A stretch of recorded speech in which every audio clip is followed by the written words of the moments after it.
Би католик шашинтай гэр бүл төрсөн. 13 тата катехизм судалж баптизм хүртсэн юм. Дараа нь санваартан болж бурханд үйлчлэхээр сэтгэл шулуулсан. Тэгэхийн тулд 22 тоо шашны сургуульд ороод теолог бичвэр судлан бусад зарим нэг хичээлд суусан. Гэхдээ хэсэг хугацааны дараач бурхантай ойр дотн санагдахгүй байсан ба гэрлэж гэр бүлтэй болох хүсэл төрс өрөл байлаа. Дахин залбирсан ч үнийг өөрчилж чадахгүй байсан. Тэнгэрийн хаанчлалд орохын тулд ариун явдалтай байна гэж бурханд тан гаргалсан ч амлалтаасаа буцмаар байсан. Энэ нүгэл үлдэж бурханд худал хэлсэн биш үү? Тийм шүү. Яаж би бурханы хаанчлалд орж чадах юм бэ? Би шашны сургуульд 10 жил сурсан юм. Төгсөөд Индонезийн нэг хээдэд очиж дахин 1 жил болсон ч заримдаа бузар булаа бодол төрс өрөл байлаа. Зориг минь үнэхээр мохсон. Хичээл дууссаны дараа би жирийн мөргөлж болохоор шийдээд гэртээ харж хүнтэй гэрэлсэн. Гэхдээ их нэртэйгээ хаар шархан зүйлээс болж нилээд маргалдаж жаахан төвчээргүй загнадаг байлаа. Заримдаа ашиг сонирхлоо хамгаалах гэж худал хэлдэг байсан. Бурхны өмнө нүглээ хулааж эннийхээ төлөө гэмшдэгч дахин хийсээр л байсан. Би маст очиж улам их залбирч бурхантай харилцах харилцаагаа засахыг хүссэн ч асуудал минь шийдэгдээгүй. Тэгээд 2014 онд би Америк нэгдсэн улсад ирлээ. Би мастер Ли Лю гэх 2 мөргөлчдөд танилцсан. Боломж гарангуутал тэдэнтэй итгэлийн асуудал хэлэлцдэг байлаа. Бид нэг бичвэрийн тухай ярьж байтал Лю маань зүүнний аянгад итгэдэг, Библиэс сайн мэддэг нэг шүтлэгтэй санваартныг таньна гэлээ. Сумын өөр 2 итгэгч бас зүүнний аянгад нэгдсэн гэсэн. Зүүнний аянга ямар шууд чуулган болохоор тийм олон итгэгч нэгдсэн бол гэж Лю гайхлаа. Би ч гэсэн зүүнний аянгад нэгдсэн шүтлэгтэй санваартан мэддэг байсан учраас үүнд бас бодилсан юм. Зүүнний аянга юу номлодог болоод тийм олон Христэд итгэгчийг татсныг мэдэхгүй байлаа. Тэд ариун сүнсний онгодыг хүртсэн болов? Би тэр чуулганы номлодог зүйл юугаараа тийм онцгойг харах хэрэгтэй байна гэж бодоод сүнслэг үйл ажиллагаа болон бурхныг мэдхэд минь туслах болов уу гэж бодлоо. Тийм ээ. Тийм шүү. Ингэж бодоод Ли Лю хоёрт төгс хүчит бурхны чуулганд очиж үзмээр байна гэхэд тэд ч зөвшөөрсөн. Тэгэд биднийг очтол нэг ихч төгс хүчит бурхны чуулганы үүсэл хөгжил гэх видео үзүүлсэн юм. Маш удаан хүлээж байсан эзэн Есүс эргэж ирсэн гэдгийг би эндээс олж мэдлээ. Тэр бол шүүлтийн ажил хийхээр үннийг илэрхийлж байгаа мах боддох төгс хүчит бурхан юм. Иймээс үнэнд хайртай бурхны илэрлтийг хүсэн хүлээдэг бүх урсгалын хүмүүс төгс хүчит бурхны үгийг уншиж үнэн бурхны дуу хоолой гэдгийг хараад төгс хүчит бурхны ажлыг хүлээн авдаг. Тийм ээ. Бас төгс хүчит бурхны сайн мэдээ дорны хятадаас өрнөдийн олон улс оронд төвөж эзэн Есүсийн энэ зөвгөнлийг биелүүлсэн.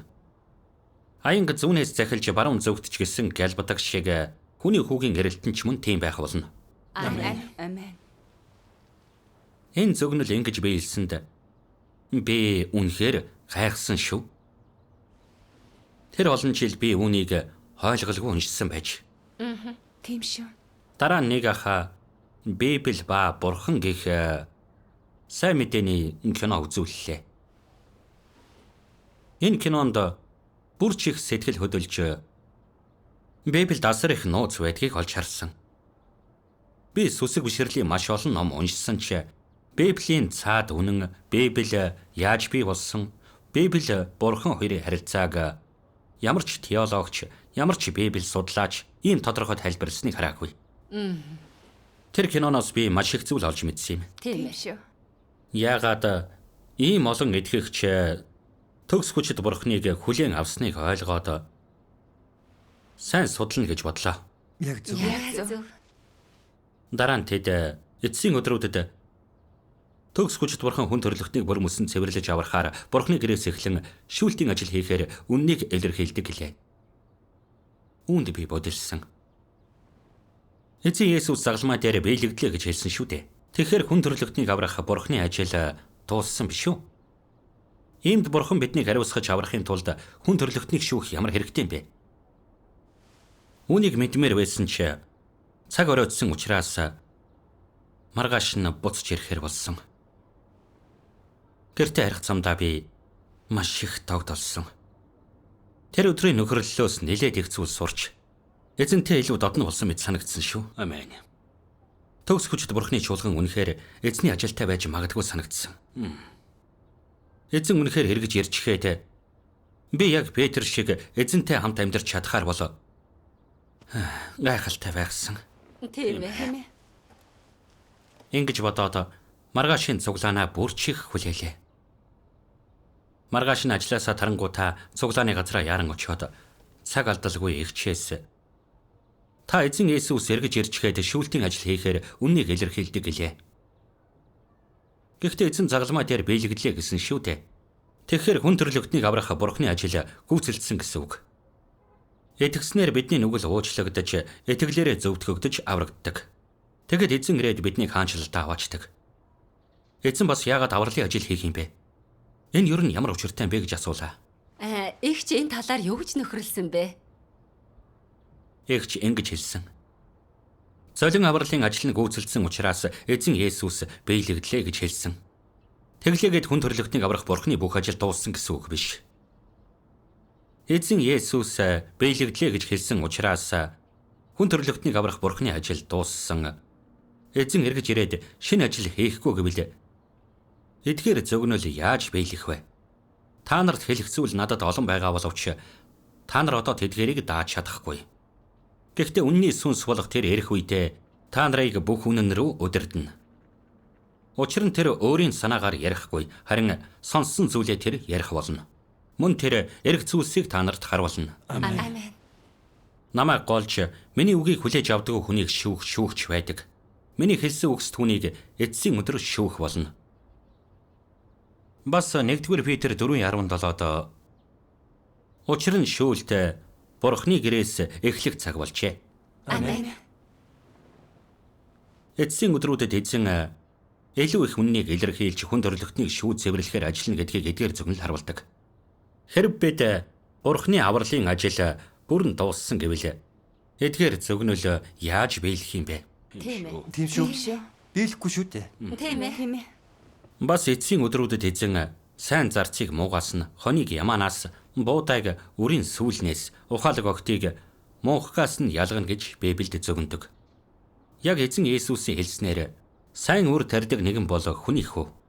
Талбай нь дэлхий, сайн үр нь хаанчлалын хөвгүүд, харин үрийн сүүл нь хорон муу нэгний хөвгүүд. Тэднийг тарьсан дайсан бол диавол. Ургац сураалт бол дэлхийн төгсгөл, тариа хадагсд нь Тэнгэр элч нар юм.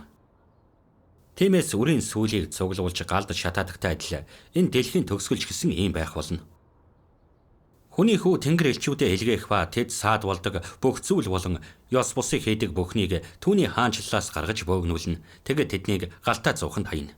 Тэнд уйлаан шүдэ хавирах явдал байх болно. Тэр үед зөв шудраг хүмүүс эцгийнхээ хаанчлалд нар мэд гэрэлтэнэ. Чихтэй бүхэн сонсогдсон. Амен. Эцсийн өдрүүдэд бурхан бүлэг ялагчдыг бүтээн бурхны хаанчлал газарт бууна гэж илчлэлд зөгөндөг. Энэ бүгдээрээ эцсийн өдрүүдэд эзний хийдэг ажил. Эзэн Есүс ажлаа гүйцэлдүүлсэн учраас хүн төрлөختнийг аврах бурхны ажил бүрэн дууссан гэх юм бол тэдгээр зөгнөл яаж биелэх юм бэ? Тийм шүү. Тэгэхээр энэ ойлголт харваас эзний үг болон бурхны ажлын бодит байдлаас зөрүүтэй байна гэсэн. Би үүнийг сонсоод толгойд өглөө. Их чинь зөв гэж санагдсан. Ийм илэрхий зүйлийг би яагаад ер олж хараагүй юм бол? Игч дараа нь төгс хүчит бурхны үгийн хэдийн хэсгийг уншиж өгсөн. Үүнийг харцгаая. За. Төгс хүчит бурхан ингэж хэлсэн байдаг. Хүнийг золин аварч нүглийн уучлсан тухайд бол Бурхан хүний гэм бурууг сандаггүй, гэм буруугийнхэн дагуу хүнд ханддаггүй гэж л авч үзэж болох юм. Гэвч махан биед амьдардаг хүн нүглээс ангижраагүй бол үргэлжлүүлэн нүгэл үлдэж завхарсан сатаанлаг зан чанараа эцэс төгсгөлгүй ээлжилж чадна. Энэ бол хүний амьдардаг нүгэл үлдэж нүглээ уучлуулдаг эцэс төгсгөлгүй орчлын амьдрал юм. Хүн төрлөختний ихэнх нь өдөр нь нүгэл үлдээд оройн нүглээ улаадаг. Ийм маягаар нүглийн тахил хүний хувьд үрд хүчинтэй байдаг ч энэ хүнийг нүглээс аварч чадахгүй. Хүн завхарсан зан чанартай байсаар байгаа тул авралын ажлын хагас нь л гүйцэлдсэн. Тийм ээ. Одоо ч гэсэн хуучин хэвээрээ байгаа чиний хувьд Есүсээр авруулсан чинь үнэн. Чи Бурхны авралаас үүдэн нүгэлтэн гэж тооцогдохгүй байгаа боловч нүгэлтэй биш, бохир заваан биш гэдгийг чинь энэ нотлохгүй. Хэрвээ өөрчлөгдөөгүй юм бол чи яаж ариун байж чадах юм бэ? Дотроо чи бохир заваанаар дүүрч хувиа хичээсэн өөдгөө байдаг мөртөө Есүстэй хамт буухыг хүссээр байдаг. Тийм азтай явдал байна гэж юу дээ? Бурханд итгэх итгэлдээ чи нэг алхмыг орхисон. Чи зүгээр л золин аврагдсан, гэхдээ өөрчлөгдөөгүй. Чи Бурхны зүрх сэтгэлийн дагуу байхын тулд чамайг өөрчилж цэвэрлэх ажлыг Бурхан биечлэн хийх ёстой. Чи зөвхөн золин авруулсан бол ариун байдалд хүрч чадахгүй. Тийм ээ. Ийм маягаар чи Бурхны сайн ёроолыг хуваалцах эрхгүй байх болно. Учир нь чи хүнийг удирдах Бурхны ажилд нэг алхмыг орхигдуулсан. Энэ өөрчлөгдөж төгс болох гол алхам юм. Тиймээс дөнгөж золин аврагдсан нүгэлтэн чи Бурхны өв залгамжлалыг шууд өвлөн авч чадахгүй. Амен. Хэдийгээр Есүс хүмүүсийн дунд их ажил хийсэн ч бүх хүн төрлөختний золин авралыг л гүйцэлдүүлж хүний нүглийн тахил болсон юм. Тэрээр хүнийг бүх завхарсан зан чанараас нь салгаагүй. Хүнийг сатааны нөлөөнөөс бүрэн аврах нь Есүсээс нүглийн тахил болж хүний нүглийг үүрхийг шаардаад зогсохгүй. Бас хүнийг сатаанлаг завхарсан зан чанараас нь бүрэн салгахын тулд улам их ажил хийхийг Бурханаас шаардсан. Амен. Ингээд хүний нүгэл уучлагдсны дараа Бурхан хүн төрлөختнийг шинэ эрен үе рүү хөдлөхийн тулд Махбодод эргэн ирж Гэсхээлд шүүлтийн ажлыг эхлүүлсэн юм. Энэ ажил нь хүнийг илүү өндөр хүрээнд аваачсан. Түүний ноёрхол дор захирагддаг бүх хүн илүү өндөр үннийг эдэлж илүү агуу ёроолыг хүлээн авна. Тэд үнэхээр гэрэлд амьдарч үнэн, зам, амийг олж авна. Амен. Амен. Дараа нэгч Бурхны үгийн уншилгын видео үзүүлсэн юм. Үнийг үзье. Тэгээ. Төгс хүчит Бурхан ингэж хэлсэн байдаг. Бурхны гисгэлд шүүлтийн ажлын мөн чанар нь хүн төрлөختнийг ариусгаж, эцсийн амралтад нь тэднийг бэлтгэхийн төлөө байдаг. Тэгж цэвэрлэхгүй бол хүн төрлөختнөөс нэг нэнч төрлийнхөө дагуу ангилагдаж амралтад орж чадахгүй. Энэ ажил бол хүн төрлөختөн амралтад орох сорын ганц зам билээ. Бурхны ариусгалтын ажил хүмүүсийн зөв шудраг бус байдлыг цэвэрлэх ба түүний гисгэлд шүүлтийн ажил хүн төрлөختний дуулуургүй элементийг ил болгож улмаар аврагдаж чадах хүмүүсийг чадахгүйгээс нь үлдэх хүмүүсийг үлдэхгүй хүмүүсээс нь ялгана. Энэ ажил дуусахад үлдэх боломжтой хүмүүс бүгд цэвэрлэгдэж илүү гайхалтай хоёр дахь амьдралыг эдэлэхээр хүн төрлөختний илүү өндөр байр байдалд орно. Өөрөөр хэлбэл тэд хүний амралтын өдрийг эхлүүлж Бурхантай зэрэгцэн оршино. Үлдэх боломжгүй хүмүүс гэсгээгдэж шүүгдсэний дараа жинхэнэ төрхөн бүр мөсөн илчлэгдээд дараа нь тэд бүгд устгагдаж сатааны нэгэн адилаар газар дэлхий дээр амьд үлдэх боломжгүй болно. Ирээдүйн хүн төрлөختөн дунд ийм төрлийн хүмүүс байхгүй. Ийм хүмүүс нь шийтгэлийн бай бөгөөд хорон муу, зөв шудраг бус хүмүүс учраа эцсийн амралтын газарт ороход тохирохгүй. Бурхан хүн хоёрын хуваалцах амралтын өдөрт ороходож тэнцэхгүй.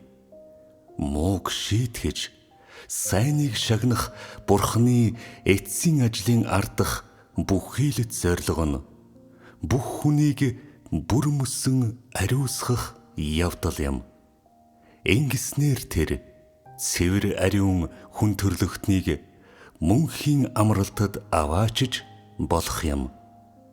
Түүний ажлын энэ үе шат хамгийн чухал. Энэ нь түүний бүхий л удирдлагын ажлын сүүлчийн үе шат билээ. Амен. Видеоны дараа ихч ингэж нөхөрлөлөө. Эзэн Есүс нэгүслийн эрен үед золин авралын ажил хийсэн. Бид эзэнд итгэж залбирч нүглээ улааж гэмшиж байгаа цагт нүгэл маань уучлагддаг. Тэгээд Бурхны нэгүсэл ерөөл идэлж чадах ба хуулийн дор яллагдахгүй. Тийм шүү. Эзэн Есүсийн золин авралын ажил ийм үр дүнд хүрсэн. Итгэлээр аврагдах гэдэг үнэндээ ийм утга учиртай. Эзэн Есүс нүглийг маань уучлж бид элт нүгэл үлдэхэ болж ихэнхдээ сайн ааш авиртай байдаг. Гэхдээ одоо ч бид нүглээс ангижраагүй байна. Тийм шүү. Бид өөрсдийнхөө ашиг сонирхлын төлөө худал хэлж хурам мэхэлсээр байдаг. Бас шунхай, атаач, хорсолтой байж ёрын муу бодол өвөрлөдөг. ертөнцийн чих хандлагын уруу таталтыг эсэргүүцэж чадлагүй мөнгөнд шунж хий хоосон зүйлд татагддаг. Дургу зүйлийн маань хийдэг хүмүүсийг ихрэхээр зэмэлдэг. Бид бие тоож ом их гаргах зэргээр сатанлаг зан чанараар дүүрэн байж үннээс залхаж ёрын мог шүтдэг. Эдгээр сатанлаг зан чанар нь гаднах нүглээс илүү богссон байдаг. Эдгээрийг сатан бидэнд сургадаг. Энэ нүгэл үлдэж Бурхныг эсэргүүцхийн уг үндэс юм. Эдгээр зүйлийг шийдвэрлэхээс нааш бид өөрийн эрэхгүй нүгэл үлдсээр байж нүглийн хүлээсээс чөлөөлөгдөж чадахгүй. Библиэд хэлдгээр би ариун учраас та нар ариун байгтун. Бурхан ариун, хаанчлан ч ариун. Бурхан бузар хүмүүсийг орохыг зөвшөөрөхгүй. Өдөр бүр нүгэл үлддэг бид нүглийн зарц шүү дээ. Тэгэхээр бид яаж Бурханы хаанчлалд орох вэ? Тийм ээ. Иймээс эзэн Есүсийн золин авралын ажил хүн төрлөختнийг аврах Бурханы ажлын нэг болохоос биш, ажил бүхэлдээ биш. Бидний нүгэл дөнгөж уучлагдсан. Гэвч бид нүглээс чөлөөлөгдөж сатаны нөлөөнөөс ангижраагүй. Бурхан хүн төрлөختнийг хараахан бүрэн олж аваагүй. Тийм ээ. Эцсийн өдрүүдэд төгс хүчит Бурхан ирлээ. Тэгээд завхарсан зан чанарын маань цэвэрлэж Бурханыг эсэргүүцдэг сатанлаг уг чанарын маань шийдвэрлэхээр үннийг илэрхийлж шүүлтийн ажил хийдэг. Тэгснээр бид нүглийн дөнгнөөс бүрэн мөсөн ангижирч бүрэн авруулж Бурханы хаанчлалд орж чадна гэлээ. Тийм ээ. Эгч цааш ярихдаа төгс хүчит Бурханы илрэлт болон ажил сайн ба муу зарц, хонь ба ямаа, бууда ба үрийн сүүл, ухаалаг ба мунхаг огтыг илчилдэг. Тийм шүү. Эзний дуу хоолойг сонсохоос татгалздаг. Төгс хүчит Бурханы эцсийн өдрүүдийн ажлыг үгүйсгэж ялдаг хүмүүс эцтэй гамшигт унж, уйлж, шүдэ хавирах, мунхаг охид, үрийн сүүл, муу зарц юм. Тийм шүү. Төгс хүчит Бурханы үгээс Бурханы дуу хоолойг таньж эцсийн өдрүүдийн ажлыг хүлээн авдаг хүмүүс ухаалаг охид, буудай, хонь юм. Тэд Бурханы эцсийн өдрүүдийн шүүлтийг туулж ариусж эцэстээ Бурханы хаанчлалд хүргэгддэг. Энэ илчлэл дэх зөвгөнлийг бүрэн биелүүлдэг. Тийм шүү. Иймээс Бурханы шүүлтийн ажил дуусах үед хүн төрлөختнийг аврах Бурханы ажил бүрэн гүйцэлдэх болно гэлээ. Тийм ээ. Эгчийн нөхөрлөл нүдийн минь нээсэн шүү. Эзэн Есүс золин авралын ажил хийсэн. Эцсийн өдрүүд төгс хүчит Бурханы шүүлтийн ажил хүн төрлөختнийг бүрэн цэвэрлэж аварч чадахыг би ухаарсан. Тийм ээ. Бид итгэлээсээ болж нүглээсээ золин аврагдагч нүгэлт уг чанар маань үлддэг. Иймээс бид нүгэл үлдэж нүглээ улаах байдалтай амьдардаг. Яг үнэн. Урд нь би нүгэл үлдэхгүй л гэж өөрийгөө хүжилж байснаас биш. Бичвэр уншиж хийдийн дүрмийг дагснаар нүгэл үлдэхээ болж чадаагүй. Тийм шүү. Дараа нь би эцсийн өдрүүдэд Бурханаар шүүгдэд цэвэрлэгдэх нь нүгэлт байдлыг бүрэн мөсөн арилгах ганц арга гэдгийг ухаарсан. Бурхан хүмүүсийг цэвэрлэхийн тулд шүүлтийн ажил хэрхэн явуулдгийг би эгчээс сонирхон асуулаа. Эгч Бурхны үгийн уншилгын бас нэг видео үзүүлсэн юм. Одоо үнийг үзүүл ямар вэ? Тэгээ. Төгс хүчит Бурхан ингэж хэлсэн байдаг. Эцсийн өдрүүдэд Христ хүнийг сургах, хүний мөн чанарыг ил болгох, хүний үг болон үйлдэлд нь дүн шинжилгээ хийхийн тулд төрөл бүрийн үннийг хэрэгэлдэг. Хүний үүрэг, хүн яаж Бурханд дуулууртай байх ёстой? Хүн яаж Бурханд үнэнч байх ёстой? Хүн яаж хэвийн хүн чанарыг амьдран харуулах учиртай болон Бурхны мэрэгэн ухаан, зан чанар гэх зэрэг төрөл бүрийн үнэн эдгээр үгэнд агуулгаддаг. Эдгээр үг нь бүгд хүний мөн чанар болон ялзарсан зан чанар руу чиглэдэг. Ялангуяа хүн Бурхныг хэрхэн голдгийг илчилсэн үгсийг хүн сатаны биелэл, Бурхны эсрэг дайсны хүч болдогтой холбогдуулан хэлсэн байдаг. Шүүлтийн ажлаа хийхдээ Бурхан хүний уг чанарыг ердөө хитгэн үгээр тодорхой болгодог юм биш. Тэрээр удаан хугацааны туршид илчилж, харьцаж, засдаг. Илчлэл, харьцалт болон засалтын эдгээр аргыг энгийн үгээр бус. Харин хүнд огт байдаггүй үнэнээр л орлуулж болно.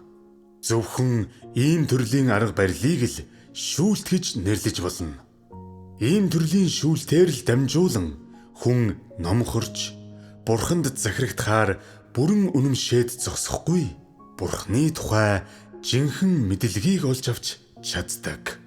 Шүүлтийн ажлын авчирдаг зүйл гэвэл Бурхны жинхэнэ дүр төрх болон өөрийнх нь тэрслүү байдлын үнэний талаарх хүний ойлголт юм. Шүүлтийн ажил нь хүнд Бурхны хүслийн тухай, Бурхны ажлын зорилгын тухай, хүний ойлгошгүй нууцуудын тухай ихээхэн ойлголт олж авах боломж олгодог. Түүнчлэн өөрийн ялзарсан мөн чанар болон ялзарлынхаа үндсийг таньж мэдэх, хүний муу муухайг нээн илрүүлэх боломжийг олгодог. Энэ бүх үр дүнг шүүлтийн ажил авчирдаг. Учир нь энэ ажлын мөн чанар нь үнэндээ Бурхны үнэн, зам, амийг түүнд итгэдэг бүх хүнд нээх ажил юм. Энэ ажил нь Бурхны хийдэг шүүлтийн ажил билээ. Видео үзүүлчихэд ягч нөхөрлөлөө үргэлжлүүлсэн. Бурхан эцсийн өдрүүдэд хүмүүсийг шүү цэвэрлэхийн тулд үннийг илэрхийлдэг. Цэвэрлэгдэж бүрэн аврагдахын тулд хүн төрлөختний ойлгож орох хэрэгтэй бүх үннийг илэрхийлдэг. Бурхан 6000 жилийн удирдлагын төлөвлөгөөнийхөө нууц, хүн төрлөختнийг аврах ажлынхаа 3 үе шат, мах боддох Бурханы ажлын нууц, эцсийн өдрүүд дэх шүүлтийн ажлынхаа нууцыг илчлээд байна. Бас хүн төрлөختөн яагаад нүгэл үлдэж Бурханыг эсэргүүцдэхийн уг үндэс Сатан биднийг завхруулсан болон элдв янзын завхарсан байдлын үннийг шүүж илчилдэг. Үнээс гадна Бурханы ариун зөвд халдшгүй зан чанарыг илчилж Бурхан хэнийг таалж, хэнд ойгууддаг, хэн Бурханы хаанчлалд орж чаддаг, хэн шийтгүүлэх болон төрөл бүрийн хүний хүрэх газар үр дүнг бидэнд хэлдэг. Бурхан бас бидэнд амь зан чанараа өөрчлөх зам өгдөг. Бурханы үгийн шүүлт гисгэлтийг тууснаар бид Сатан биднийг хэр гүн гүнзгий завхруулсныг харж бие тоосон ом ихтэй ёрын муу заналт үннийг үзэн яддаг гэх мэт сатанлаг зан чанараар дүүрч хүний төрхийг амьдран харуулж чадахгүйг хардаг. Бас Бурханы зөвхт зан чанарыг харж Бурханыг хүндэлдэг болж өөрсдийгөө үзэн ядаж эхлэн махан биеийг хайж үннийг хэрэгжүүлэхэд бэлэн болдог. Тэгээд завхарсан зан чанар маань хаажмаар өөрчлөгддөг гэлээ. Амен. Бурхан талархъя. Нөхөрлөлийнхөө дараа ихч жинхэнэ гэрэл гарч ирлээ гэх гэрчлэлийн бас нэг видео үзүүлсэн. Гол дүрийн баатар нь багхан авьяастай гээд бусдад эзэрхэж бүх хүнийг дорд үзсэн. Тэгээд ярвгануур эхэрхүү аашилж бүх хүнийг үгэндээ оруулахыг хүссэн. Тэр эдгэгч бөгөөд маш их залбирч нүглээ улаадагч уураа барьж чадлагүй бусдыг зэмэлдэг байсан. Түүний бүх хамтран ажиллагч зайгаа барьж эхнэр охин нь түүнээс айсан. Тэр эдгэмжид ганц ч хүнгүй байлаа. Тэгээд нүгэлд амьдраад аимшигтай зовно. Тийм ээ. Төгс хүчит бурхны эцсийн өдрүүдийн ажлыг хүлээн авч бурхны үгийн шүүлт гисгээлд туусны дараа өөрийгөө эхэнд тавьж өргөмжилж бусдыг дуулууртай байхыг шаарддаг нь бие тоосон зангаас нь үүдэлтэй эдгээр нь сатанлаг зан чанар гэдгийг олж харсан. Үүнд бурхан ойгутж бусд нь холдож хөндөрдөг шүү дээ. Яг үнэ. Тийм шүү. Үүнийг ухаармагцаа тэр өөрийгөө үзэн ядаж харуулслаар дүүрсэн. Дараа нь бусдад илүү зөөлөн ханддаг болж асуудалтай тулгарвал махан биеийг аяж үнийг ирж хайж бусдыг сонсдог болсон. Мөн тэгж их бие тоохоо болсон. Бурхан талархай. Бурхан талархъя. Энэ видеог үзээд би догдолсон шүү. Төгс хүчит бурхны үг ямар эрх мэдэл хүч чадалтайг хүмүүсийг цэвэрлж өөрчилж чаддгийг олж харсан. Тийм ээ. Би боломж олдонгууд төгс хүчит бурхны үгийг уншиж, төгс хүчит бурхны чуулганы сайн мэдээний кино, магтан дууны видеонууд үзэж эхэлсэн. Үзэх тусам сэтгэл санаа сэргэж байлаа. Төгс хүчит бурхны үг үнэн. Бурхны дуу хоолой мөн төгс хүчит бурхан эргэж ирсэн эзэн мөн гэдэгт би бат итгэлтэй болсон. Төгс хүчит бурхны эцсийн өдрүүдийн ажлыг хүлээн авсан да. Бурхан талархай. Бурхан талархъя. Бурхан талархай. Төгс хүчит бурхны үг бидэнд ариусгалтын замыг харуулдаг шүү.